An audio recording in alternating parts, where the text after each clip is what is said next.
So got it.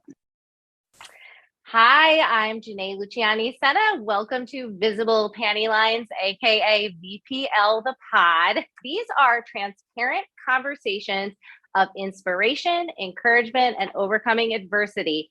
And what a lot of people don't realize about me, you might know me as a bra expert, someone who's on TV, someone who writes books. I have a bra line, but I am a journalist 22 years now. And something that I really love besides helping women is hearing their stories. And I'm super excited because my first guest is here. We've been trying to get this together for the longest time ever. I don't even think she really needs any introduction. Welcome, Reneé Graziano. Everybody know, yay, I'll clap. Clap from our audience. Thank you. So Reneé is probably, I guess you would say, best known for the show Mob Wives, which you and basically your genius sister, I think really the whole thing was genius, created. And really just sharing the stories, I guess, right? If people aren't familiar, if you've been like living under a rock and you didn't see the show, I watched it religiously every season. But if people don't understand, really, you were kind of sharing the story of what it was like growing up. With your dad being in the mob and kind of growing up in New York, and then some of your friends and people in your circle, right? So that's really kind of what it was all about. And it really was a really interesting kind of insight into it. So I guess that's the best way to describe it. Yes. First, let me say that my sister Jennifer is the creator, the EP. I had nothing to do with that. I was like in front of the camera. So I think that both Jennifer and I worked well together in that situation. She doesn't have the personality to like get up and just, she's very intellectual and I'm very like colorful, so I think that's where the yin and the yang came in to it. As far as growing up in that world, I grew up having a tremendous respect for the underworld, which sounds so abnormal to me now. I grew up thinking that things can be taken care of by a person disappearing. That person hurt that person, they got to go.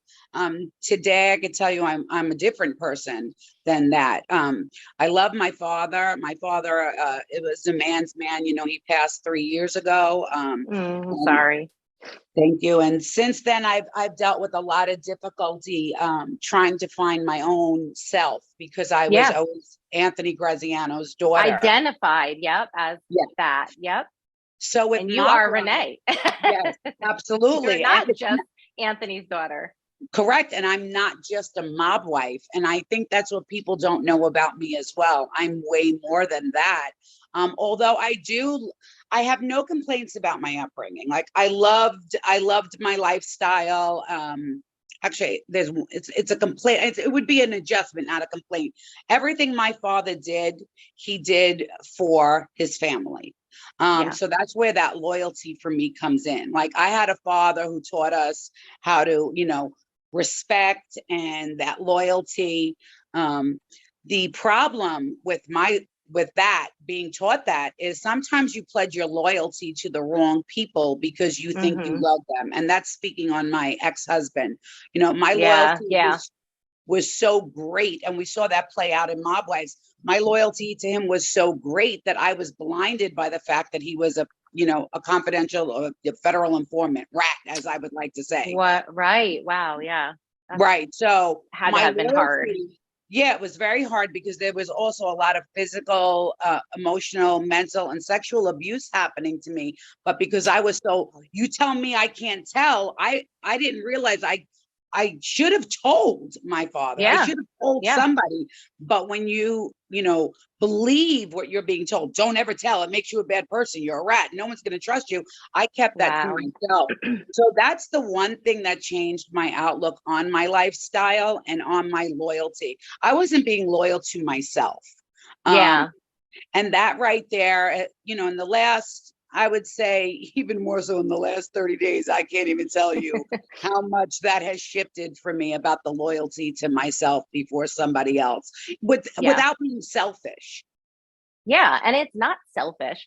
That's the thing. But I can imagine like people don't realize, not to get like too psychological, but your upbringing really is the foundation for how you live out your life. Like I know with my divorce, it was very triggering as a child of divorce and kind of like feeling abandoned and all this other stuff, that once I was in my adult life, like all this shit was triggered basically. So you're like, you have all these years of being told like this, you know, these things are kept in secrecy, like these things aren't talked about, you know, this is the way that we handle things. And it's like not necessarily healthy. So in turn, like many people do, you turned to I self-medicated the hell out. self-medicating.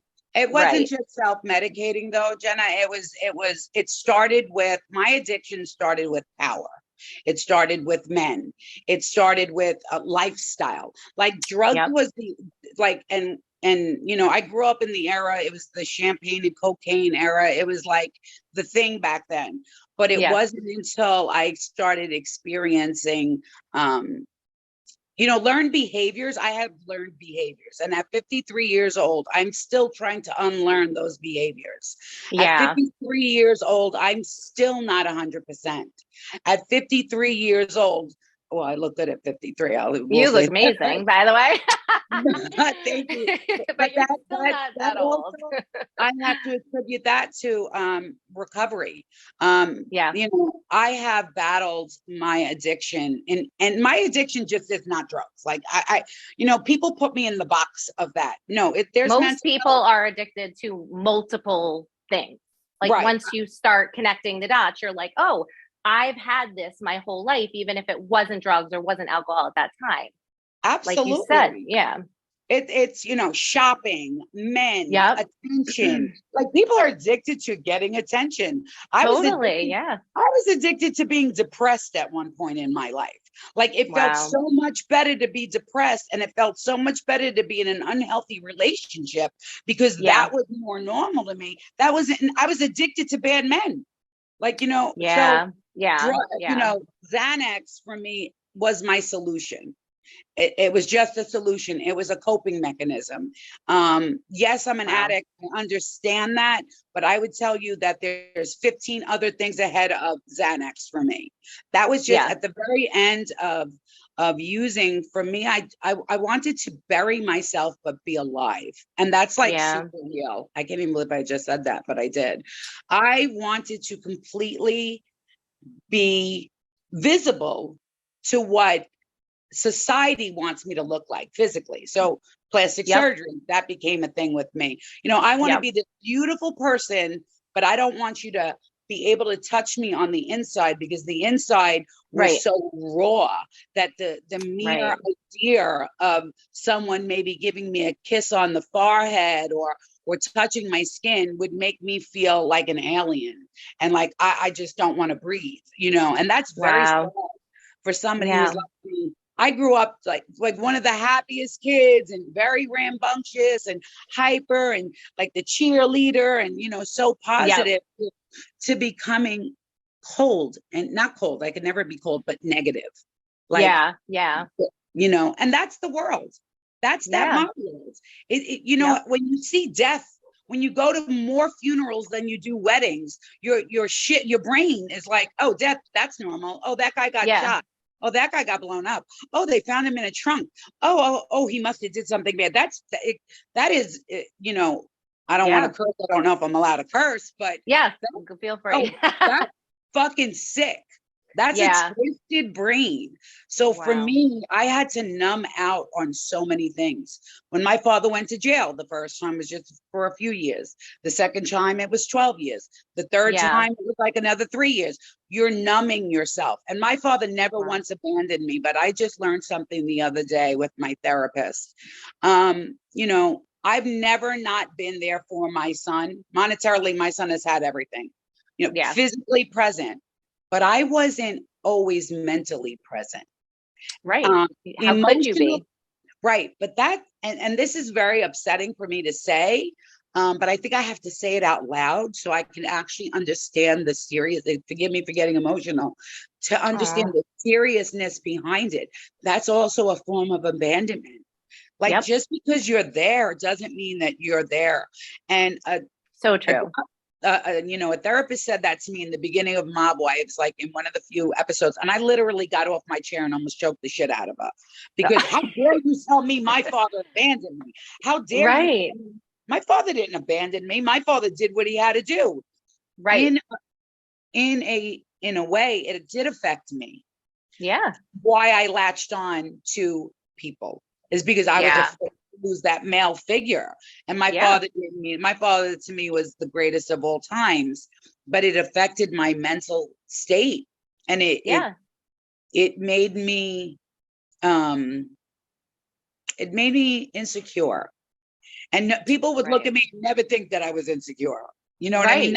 You hid it well. You hid, and no one who taught you how to be a parent. You know what I mean? Like, as a parent, we second guess ourselves all the time. I always feel like that. Like the kids, my husband busts my balls constantly about being on my phone, but I am like, I've always almost been addicted to work and like furthering my career and like getting myself out there and becoming more known. And I feel like probably a lot of that stems from my childhood where I felt invisible and not seen a lot of the time, and an only child and like very lonely. And like my parents went through this really terrible divorce. And then my mom went through another terrible situation with a man that like all just impacts you. And it's like, then you become a parent and it's like, who's teaching you how to be present, how to, like my husband constantly says, like, you're here, but you're not here. Like, be here. And then that goes through your mind. Then you get that mom guilt, like, did I do enough? Am I doing enough? Like, it's really hard. And people don't understand. I think as women too, like we especially put that pressure on ourselves to be perfect. Well, perfect body, perfect. Yeah. Perfect body for our husbands in lingerie, perfect mom at the PTA, has a career. Now you have to have a career, right? Like who can really not anymore?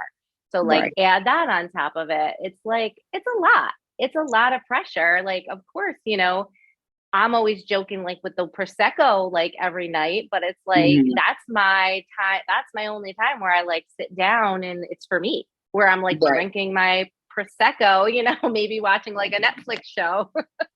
Right. So no, I completely, it's extremely hard. And for me, it was harder because I had to measure up to this. Yes. And by no means did I think my father would be able to understand that by measuring up to like, well, never going to be as great as dad. Well, dad is in a different lane, but you have to be the greatest. You have to be the top of everything. And I wasn't I wasn't me. I was the clown. I love making everybody laugh. I didn't know how to be serious about certain things because I couldn't deal with my feelings as a child. Like I was much more hyperactive. Back then, you would never say, "Oh, she's ADD or ADHD. She's dyslexia." Right. You know what I mean? You never, I should have been medicated a long time ago, but because there's an embarrassment and a stigma, in this world and society, we don't even allow our children. Listen, I'm not about medicating the child, you know what I mean? But when someone needs it, you do it. If there's therapy, you do it. If you have to go back to treatment, like I have, like 10 times, do it. You know what I mean? And I'm not embarrassed to say that because you know what? I would be more embarrassed to tell you that I quit on myself than I would be to tell you I keep going. And today I tell you I keep going. Yeah. Yeah. I mean, I totally get that. And so interesting to the point too, like we have 3 kids with ADHD. Right. So it's like, if had there been diagnosis when like we were younger, maybe that would have helped some of the struggles. However, the struggles make you like who you are and everything that you're, doing today. So you had a couple of interesting names help you through your treatment and everything. Do you want to share with our listeners about that, or in reference to what do you mean? Specific, like therapy or where they helped you through, from what you told me when we talked on the phone, they helped you through you're getting sober, basically. Oh, I know what you're talking about. I didn't know if you wanted to share or not. So what I will say is this. I have been to several treatment centers, and every one of them have always tried to help me. I'm going through something right now in my life, and I'm in New Jersey. It's Garden State Treatment Center, and they are. I'm dealing a lot with not being able to cope properly. Like, I get so excited and I don't know how to handle that because of the change with my father dying, that my addiction, like when I tell you, they talk about the grip of this disease. I can't even tell. I'm a strong woman. I've walked out of a marriage where he knocked the shit out of me. I beat the odds in so many other ways, but this one, it's like the devil has my ankles, and he just pulls and pulls and pulls. Yeah. And I firmly believe it's because I'm a really good soul and I'm supposed to help someone. So with the help of some very strong women, one being, her name is Nicole. She's phenomenal.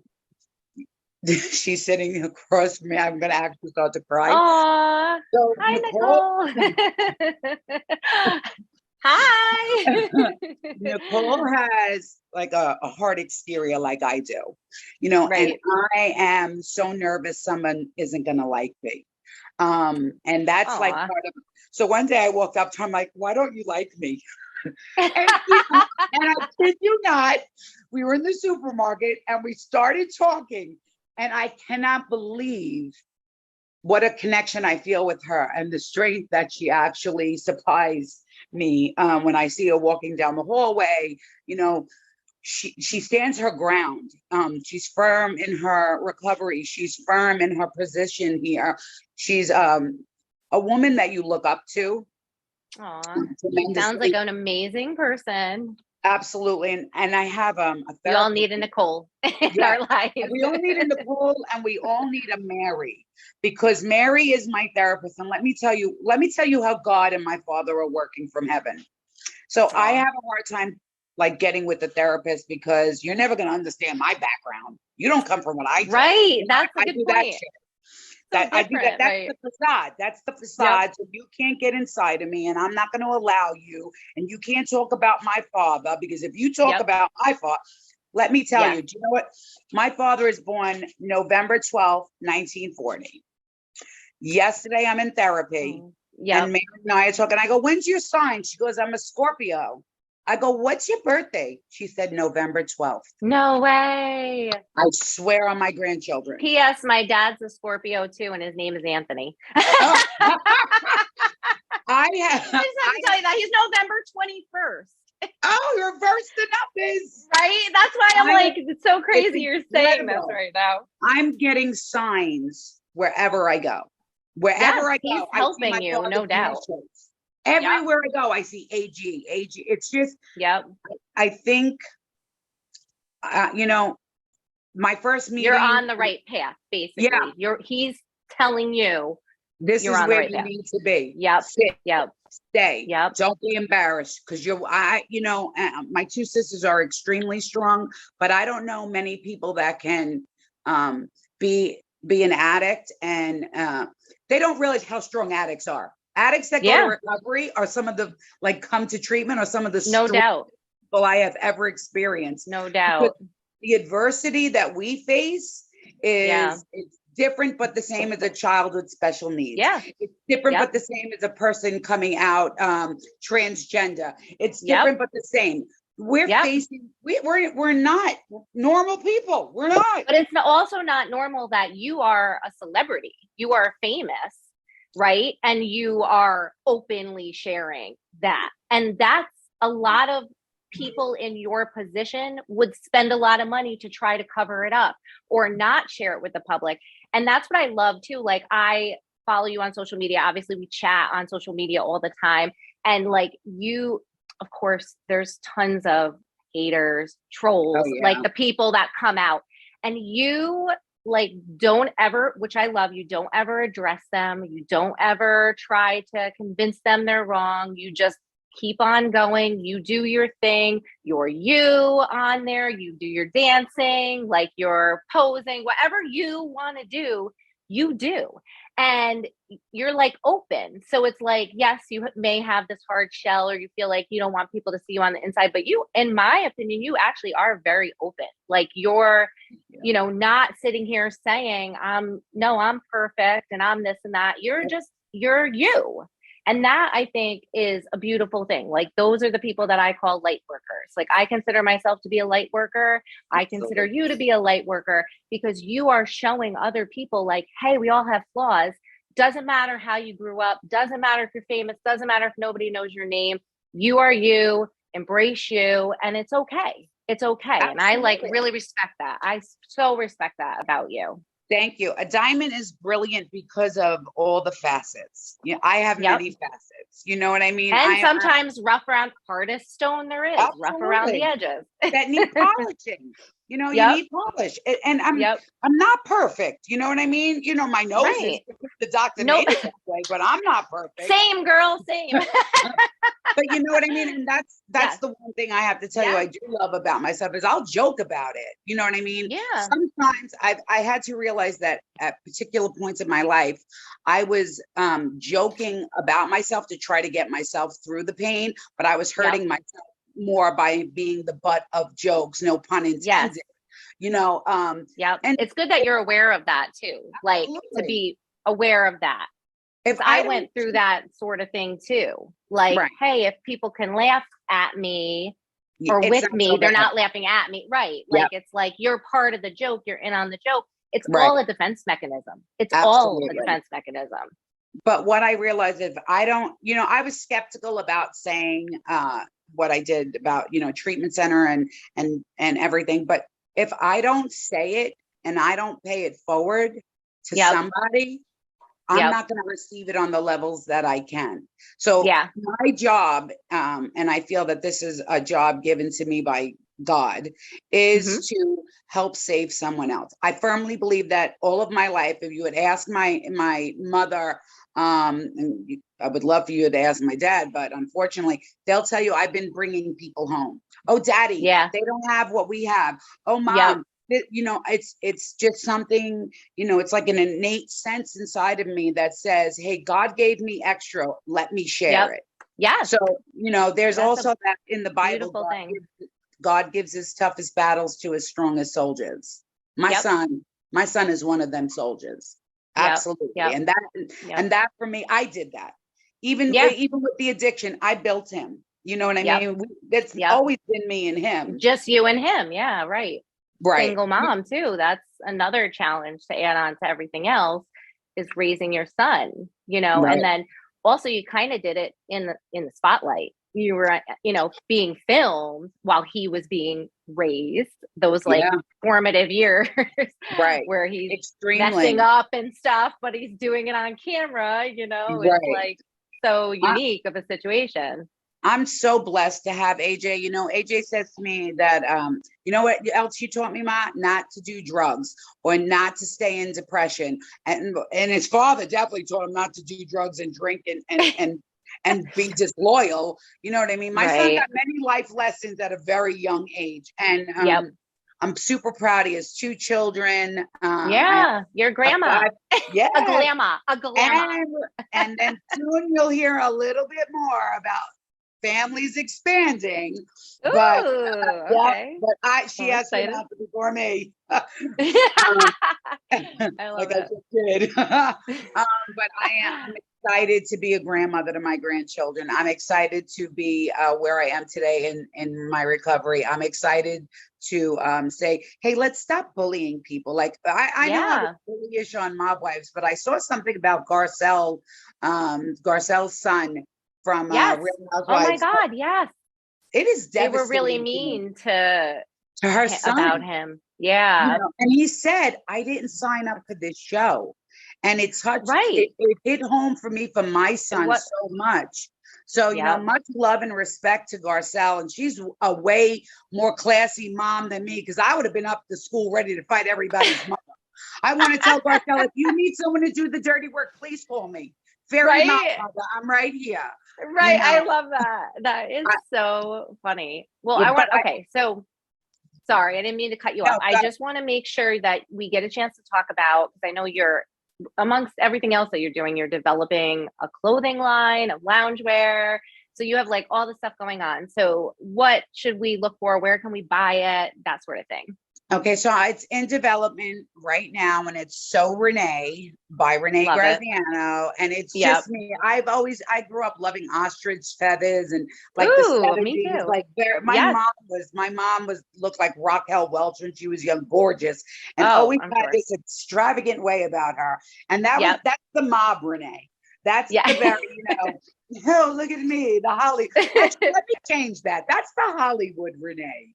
I don't always have to be all mobbed up. I could be like old Hollywood. I love the mob look. It's so funny because I like growing up Italian-American and Italian-American family, like there was always the joke that everybody's connected. Like you all are in the mob, like even if it's not your father, it's like your cousin. Like my first job. Your uncle, like my first job at NBC, I walk into the newsroom and there's the newspaper, the New York Post, with a big picture. And I just happen to say like, oh my God, I know him. Like that's Carmine, whatever, And it's like, they're like, really, Janae? I'm like, yeah, his uncle is my dad's godfather, like John Agnello, whatever. And they're like, yeah, he's married to Victoria Gotti. Like, right. So it's like, just funny that it didn't phase me that was like your life and how you grew up. And I think like we're, whatever, like it's a part of our heritage as Italian Americans. Like it just honestly, is what it is.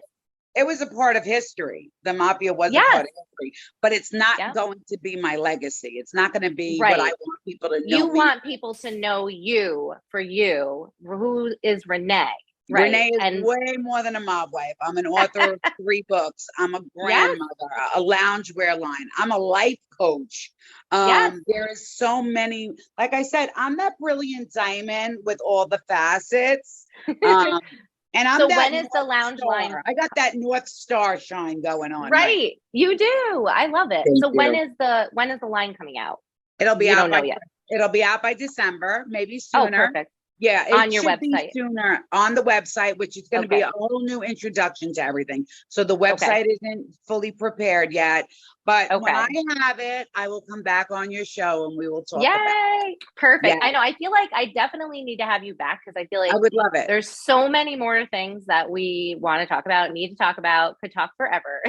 Absolutely. So we have to make plans. We'll have you back on. That way, everybody can get your stuff as Christmas gifts. And I know I definitely want some of the items because I work from home in my pajamas all the time. Bra that you made? Oh my God. It keeps you have a gem bra. Very big chested. It keeps my boobs in place. Like that. I love that. Absolutely. And it has no wire. So it's very people were like shocked. Yeah. Yes. That was like kind of like you, where you just want to do something to brighten people's lives. Like I have this bra, I'm a bra expert. I have this kind of as my niche. So I know a lot about bras, but then just adding the crystal element as something that's like uplifting, you don't have to think about. Yeah. So it's nice. I'm so excited for everything that you have going on. I'm going to try to get together with you at some point because you're not that far away from me now. So we'll definitely have to get together. Absolutely. And thank you so much for taking the time and for chatting with me today, and good luck with everything. And thank you for letting me speak about recovery so freely and, helping pay it forward. So and we're going to keep tabs on your progress too.